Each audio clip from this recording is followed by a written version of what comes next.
Utafiti mpya umebaini kuwa watu wanaopata ugonjwa wa upungufu wa akili unaoanza katika umri mdogo huanza kupoteza uwezo wao kufanya kazi kwa ufanisi hadi miaka 15 kabla ya kutambulishwa rasmi kwa ugonjwa huo. Watafiti wanasema kupungua kwa tija kazini hujitokeza hatua kwa hatua. Hali hiyo inaweza kuonekana kupitia kushuka kwa utendakazi, kuongezeka kwa likizo za ugonjwa na wakati mwingine kuondoka mapema kwenye ajira.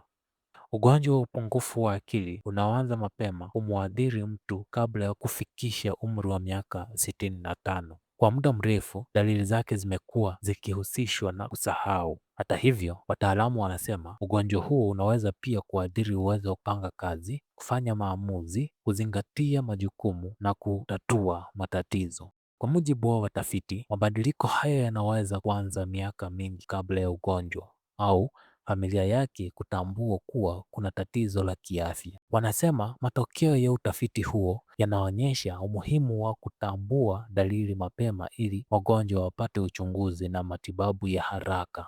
Aidha, waajiri na wahudumu wa afya wametakiwa kuwa makini wanapoona mfanyikazi mwenye historia nzuri ya utendaji kuanza kushuka uwezo bila sababu zinazoeleweka. Wataalamu wanaamini kuwa utambuzi wa mapema unaweza kusaidia wagonjwa kupanga maisha yao, kupata huduma zinazofaa na kuboresha maisha yao pamoja na familia zao. Utafiti huo unatoa mazingira mapya kuhusu namna ugonjwa wa upungufu wa akili unavyoanza taratibu hata miaka mingi kabla dalili rasmi kutambuliwa.